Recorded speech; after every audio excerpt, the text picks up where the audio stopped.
We got some big breaking news coming in on the Charlie Kirk assassination and the whole Tyler Robinson fiasco. So this newly released message just from Sam Parker just came out and showed that the text messages that were Tyler Robinson admitting and turning himself in, those were all created after Tyler Robinson was already arrested. Now we have a new batch of messages that were coming out. This is version 1.0 and 2.0. So version 1.0 was they were the conspirators, right? Whoever was setting up Tyler Robinson, they were setting him up to get mowed down in a police shootout, wrap it up in a nice tiny little bow, crazy conspiracy, dude went off the hinges, assassinated Charlie Kirk, went after the cops, got himself killed, caught by suicide, put a nice little tiny bow on it, wrap it up, slap it on the ass, and call it a conspiracy theory to anybody that questions it. Well, Tyler Robinson spoiled that plan when he just walked into the police station and turned himself in. They didn't see that one coming. From that exact moment in time, they had to scramble. The man was already in custody, and they created this whole facade about his parents turning himself in, and then some law enforcement officer who just happened to work with the CIA and was involved in all these other conspiracy theories magically happened to be the family friend that Tyler's family contacted and were like, hey, we don't want our son to get shot. Can you help us turn our son in?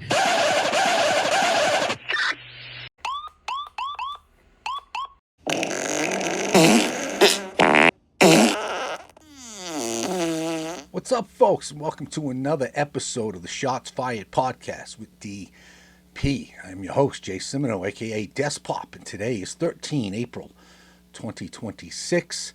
And once again, I got to call out you conspiracy-minded grifting cunts on social media.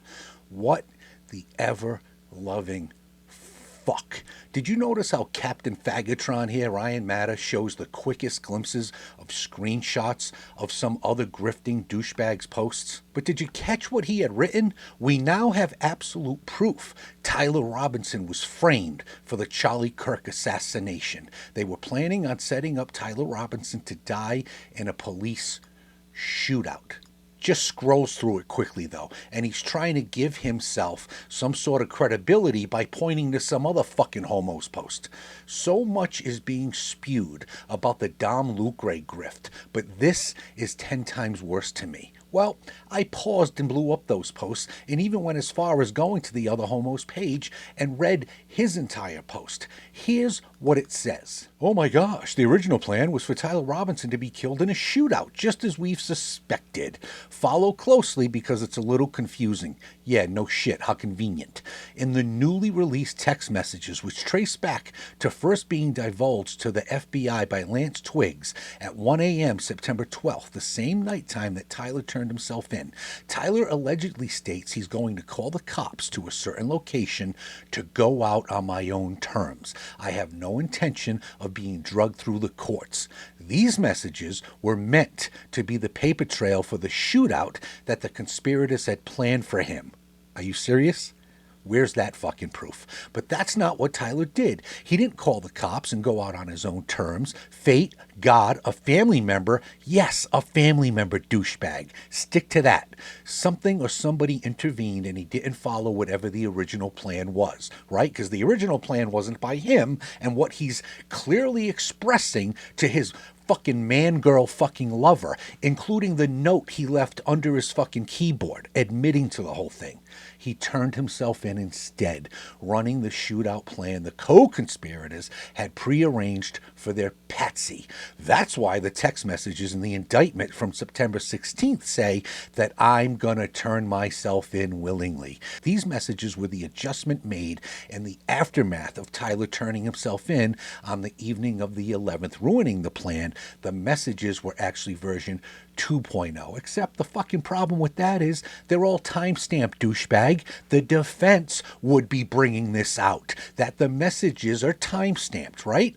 What did Ryan Matta say? These messages were put out after he was already in custody? Okay, then how's the fucking timestamp line up, you fucking douchebags?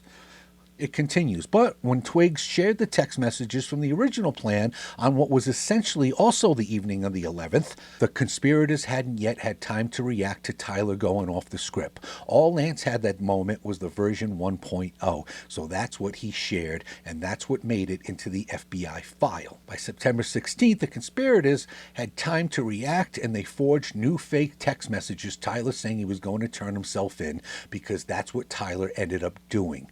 Wow. Where the fuck do you get the cops were going to fucking take him out, but he foiled their plan? Here's one of the texts that he's referring to. Tyler, not yet, but I have no doubts they will be on me within the hour, and I will be giving my location up and going out on my own terms. I have no intention of being drugged through the courts in front of the country. Can I come see you? After that, I'll call my dad and see if he's willing to help me or not. Why the fuck would he call his dad if he's planning on committing suicide? His dad's gonna help him facilitate his own fucking suicide? Are you fucking retarded? And then, later, I'm gonna turn myself... This is after he talks to his father, by the way. I'm going to turn myself in willingly. One of my neighbors here is a deputy for the sheriff. He's already with his father at this point.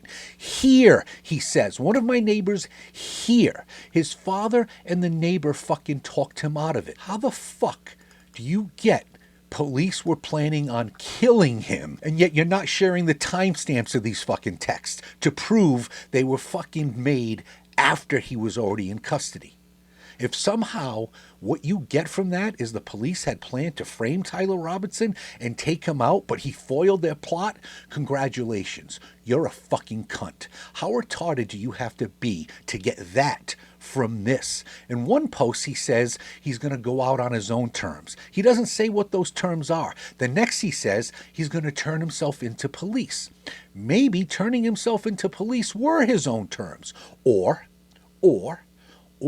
maybe his own terms meant unaliving himself, but like a fucking coward, he couldn't go through with it because that doesn't happen literally thousands of times a fucking day, right?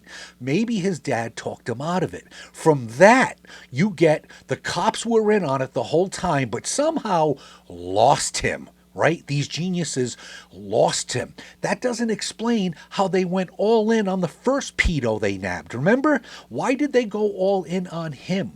Why did Kash Patel, aka Director Vindaloo, announce suspect apprehended on Twitter for that old man? I mean, according to you faggots, they knew it was Tyler all along. So why'd they even nab the old man? Do you honestly hear yourselves? Plus, you can't get past this. Robinson, I'm still okay, my love, but I'm stuck in Orem for a little while longer yet. They shouldn't be long until I can come home, but I gotta grab my rifle. To be honest, I had hoped to keep this a secret till I died of old age. Remember the rifle, folks? The whole reason the father was on to his son almost immediately? Because the cops posted the rifle on the news, knowing it was a very rare and old rifle. Someone would recognize it, and they did. Roommate, you weren't the one who did it, right? Robinson, I am. I'm sorry.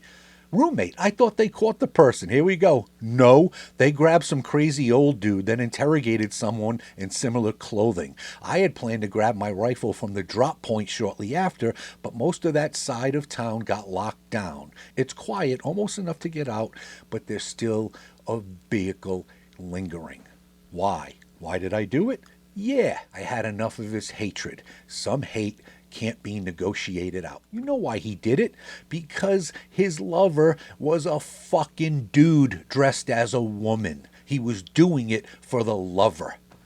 Robinson continues, if I'm able to grab my rifle unseen, I will have left no evidence. Come on, folks. Are you people fucking retarded? Come on. He's talking about the rifle. He's talking about him engraving bullets. He's talking about the messages on the bullets. Judging from today, I'd say Grandpa's gun does just fine. I don't know. I think that was a $2,000 scope. Then he says, delete this exchange. So, how come the kid didn't fucking delete it, right? Well, I can tell you, you can't delete it. My dad wants photos of the rifle. He's basically texting his son saying, prove you have the rifle right now. He says Grandpa wants to know who has what. The feds released a photo of the rifle, and it's very unique. He's calling me right now, not answering. You people are fucking retarded. You're saying the cops had him do this whole fucking script? How many fucking pretrial conferences has he had? How many fucking pretrial conferences has he had to expose this whole fucking thing? How many pretrial conferences have gone on where the father could say to the judge, Your Honor, none of this fucking happened. I don't know anything about a fucking rifle. That doesn't belong to my father. I don't know anything about a confession. He didn't tell me shit. I didn't drive him to the police station. Ryan is trying to say that the whole father bringing him to the police station is a facade. Are you fucking retarded? Now, I see people talking about, well, there's a gag order, so the father can't say that. The father can't come out to us and say that. There's no gag order between the father and the fucking judge, you fucking dopes. Now, Ryan Matta says those texts were somehow made after Robinson was in custody. Does he show proof? Nope. He just expects you to believe him because he tags the other faggot in an attempt to give himself some legitimacy. The fucked up part is, Ryan, towards the end of the video that I didn't play, acts like he gives a fuck about Charlie. He claims Charlie could have stopped the war with Iran, and that's why he was taken out. That's like the 400th reason these douchebags have put out so far. So, I commented on this post, something that should seem obvious. From when it won, the story in the press has been that the father recognized the rifle on the news immediately, began calling and texting his son because he recognized it as Grandpa's rifle. Those text calls would have a digital footprint to back up his story to police, which the police do have. After a period, Tyler reaches out to him, he confesses to his father in some form or another, and agrees to turn himself in. That's been the story since the day after the assassination. Has the father once publicly called bullshit? That was my question in the Matta thread.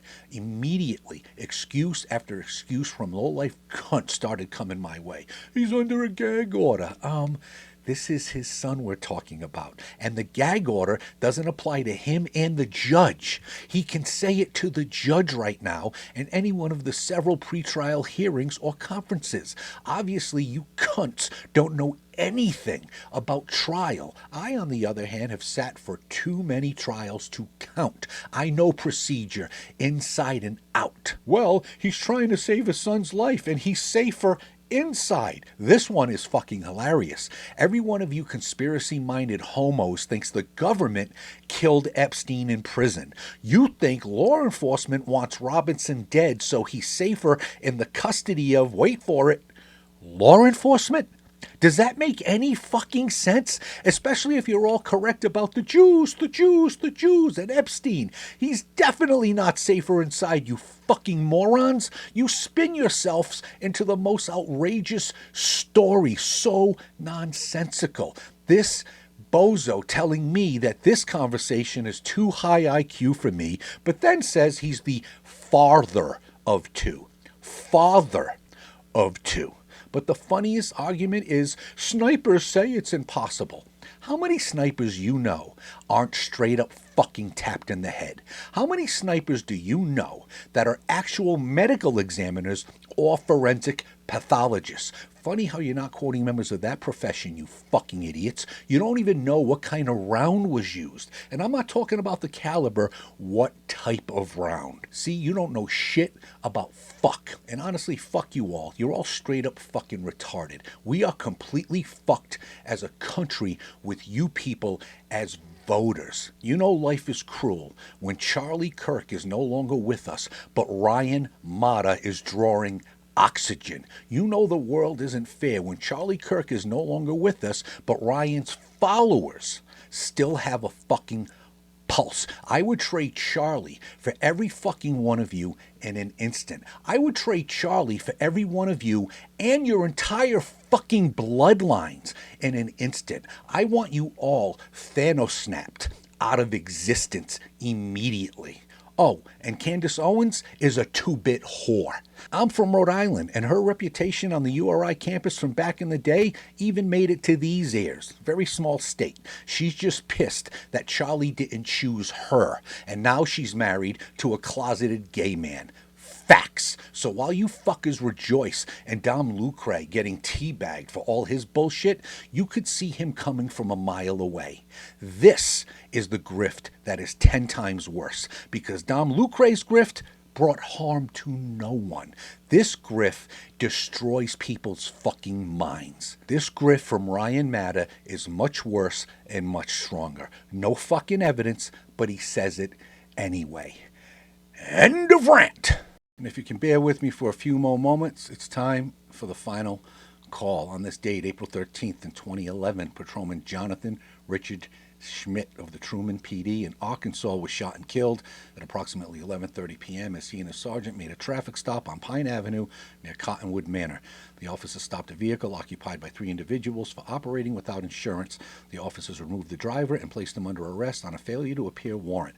As Patrolman Schmidt opened the rear passenger door to remove the second male passenger, the man lunged at him and immediately opened fire. Patrolman Schmidt was shot in the neck, turned, and pushed his sergeant out of the way before returning fire. The suspect was wounded by the return gunfire and taken into custody. Patrolman Schmidt was taken to NEA Baptist Hospital, where he died from his wounds. July 6, 2012, the suspect who shot Patrolman Schmidt was convicted of capital murder. He was subsequently sentenced to death. Patrolman Schmidt had served with the Truman Police Department for 4 years. He is survived by his wife and 3 children. Also on this date, April 13th in 1934, Patrolman John R. Officer of the Chicago PD in Illinois was shot and killed as he interrupted an armed robbery in progress at 302 East 43rd Street. While on patrol, he observed suspicious activity while inside of a shoe shop. Upon entry, he discovered 3 armed offenders robbing the patrons and clerks. A gun battle ensued, and Patrolman Officer was fatally wounded. 2 of the suspects were apprehended and subsequently executed in October of 1934. May they both continue to rest in peace. And that'll do it for today. There won't be a timeline cleanse for you fuckers, because I hate you all. Later, bitches. Domino, motherfuckers. Get him, Jay. You got DP'd.